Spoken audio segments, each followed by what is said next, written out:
Hi Capricorn, welcome to Higher Source Tarot for your weekly tarot check. This is for the week of January 31st through February 7th for all Capricorn, Sun, Moon, Rising, and Venus. And if you are new to the channel, I post new readings every Friday and then again on Monday or Tuesday. So if a reading doesn't resonate, you can always check back in a couple of days and watch a new reading. I'm going to let that come out. And or you could watch a reading from a different part of your chart. You could even watch an older reading if the title speaks to you, because it's sacred divination. They don't use a human calendar like we do. And if you haven't subscribed yet, I'd love to invite you to join us and subscribe so you know when announcements are being made. Well, the cards are full of energy, so let's begin and get the messages for Capricorn, Sun, Moon, Rising, and Venus. What does Capricorn need to know, please? Yeah, really jumpy. There's going to be something good here, I can tell. There's a message that must be told. So we'll do our tarot, and then we will do the angel answers. Now, your clarifier here, you've got the Nine of Pentacles. So you've got the King of Swords, the Six of Swords, the Nine of Wands, and the Four of Wands. You've got the Star, the Three of Cups, the Six of Pentacles, and the Five of Swords. Well, you know, with this, I do feel like there's been something. I get what you resist persists. You know that one by Carl Jung?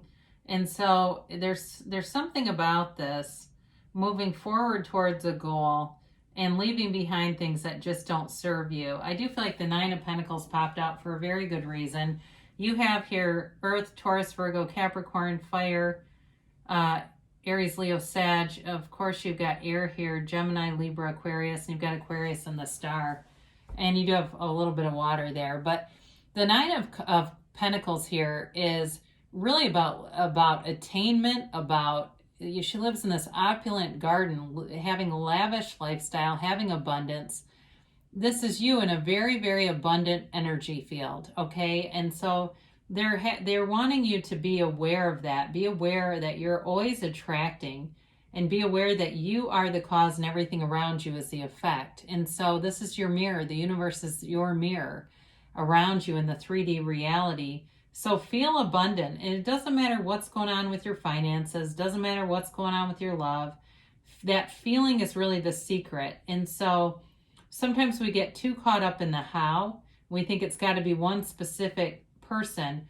Really, the best way to do it is to manifest yourself as feeling happy, fulfilled, and abundant. And the details will get filled in by the universe. So with this, you've got here the King of Swords. You've definitely got clarity and a vision coming. So it feels like you invested a lot in something and it may have been kind of stagnant or not moving forward.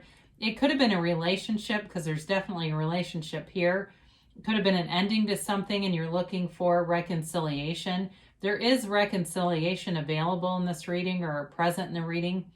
But I also just see a commitment too. So with this King of Swords, for some of you, it's kind of getting control over your mind too. And so if your mind has been very busy and there's fear involved and things like that, the King of Swords will help you to channel some of that energy so you're not all over the place and getting a mix of what you want and what you don't want. So there's definitely communication and there's movement forward here. So with this Six of Swords, this could be a card of travel. Also, there's a journey here that you're on, a life journey, but it can be in the mundane, more of a travel card, and especially with this here too. So those of you that are looking to get away, you may be starting to do some planning and things are going to happen. They're going to move forward. And now if it's a job too, you may be getting a better job because there's money here. So for some of you, it's really about starting to put yourself out there, being open to change too, especially if you've been kind of fearful and staying with something that you've invested a lot in and not wanting to leave. With this Nine of Wands, not wanting to leave. It's kind of like when you get in the store at the line at the grocery store and you're waiting and waiting and you don't want to get out of that line because you've invested so much time in it. It's a little more than that, but again, for some of you in a relationship too, you've got an investment here and you want to take another swing at it because you're just not ready to part ways, and there's nothing here to say you shouldn't.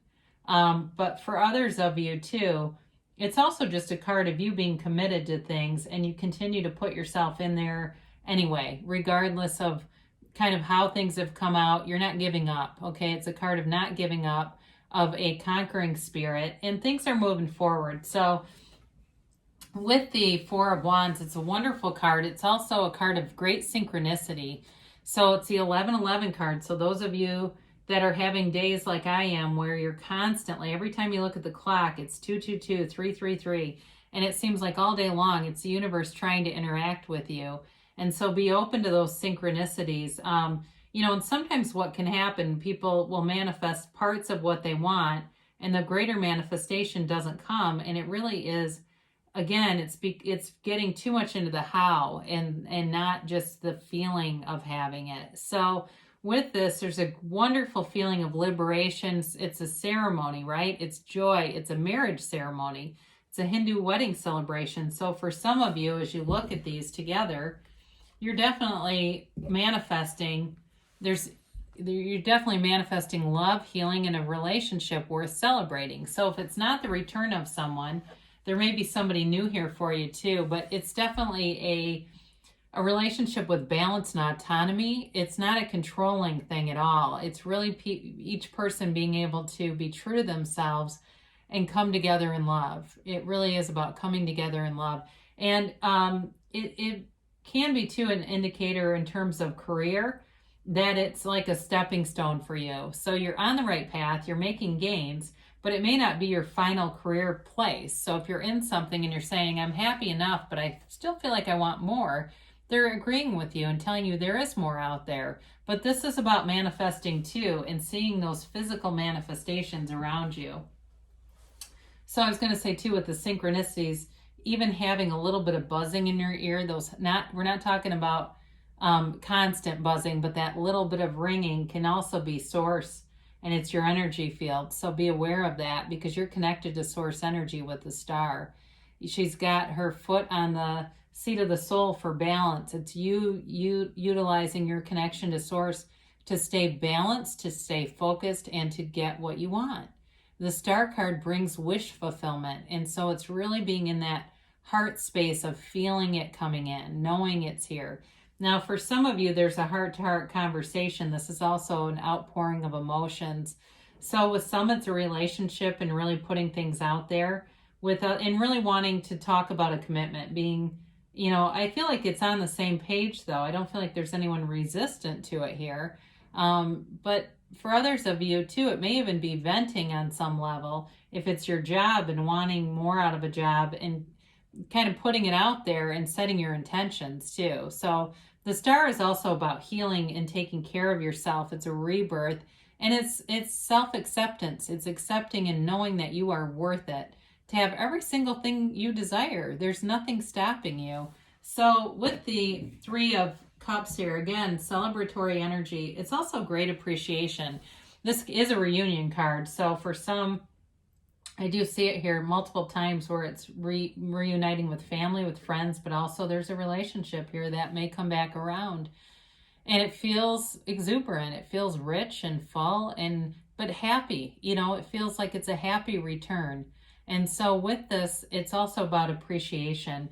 The dancing women here look at those cups and hold them up and revel in those cups. They know what they have. And so it is about you knowing your own worth, knowing what you have and what you bring to a situation. And because of that, you'll find a match. Nobody takes advantage of us. They match us. And so if it's work too, where you've, like I said, felt like you invested a lot, there's a match coming. And here's another indicator with the Six of Pentacles. This is a card of reciprocity, but somebody in the situation has a little bit more. So it may be moving up to a job that's got just a little more to offer. Like I said, there's something about this with career for somebody where you're kind of on this trajectory of having stepping stone careers that are good, but they're leading to more. And this also, too, for you is about bringing in balance and reciprocity in relationships, too. So I mentioned before, there's autonomy. It's not a controlling thing. But there may be somebody has just a little bit more in some areas, and you balance each other out really well. And it's very compatible. It's a very compatible relationship. Now, you've got a change here with this Five of Swords. And for some of you, it may be the battle of the mind. You've got both the 5 and 6 of Swords here, and leaving behind in a more figurative level these battles and ping pong matches in the mind of overthinking and getting fearful because of our thoughts. So if there's some kind of a more tangible conflict around you and you're saying, no, I got into it with somebody, then it's also about leaving that behind in a change. And just kind of keeping in mind that we don't have to apologize for something we didn't say. And so for some of you, you may find that you tend to walk away from invitations to fights. You know, it's like, I don't have to attend every fight I'm invited to. And your vibration will be lifted by not doing that. Once you get into it, I mean, Abraham Hicks has said this a lot, that they got cut out of The Secret, and that Jerry and Esther could have sued Rhonda Byrne, who's got a lot more money than they do. She's worth about $110, I think, $million or billion maybe. I don't know. She's has a lot of money. But they didn't, because they know that lawsuit would have lowered their vibration, and they felt like that was too high of a cost. There's I want to say an interview of them that talks about that. That's pretty interesting. So let's get into a yes, no, maybe. All right, you've got if you believe. So ask, believe, receive here. And recovery. Okay, so if you are having any kind of, in terms of physical pain or spiritual pain, you are definitely on the mend here. And you've got peaceful resolution. So with this, again, whatever you put all this time into, if it feels like, but God, was this just wasted effort? It's not. Things are coming back. There's a return for you here. And you're ready. So again, you're ready for change. You're ready to move forward, and you're ready for a love here. They give you a yes, and this is you holding the world. One hand holds the sun, the other holds the moon. It's you being the creator of your own reality. So you're definitely manifesting here, and I love you, and I'll be back again soon.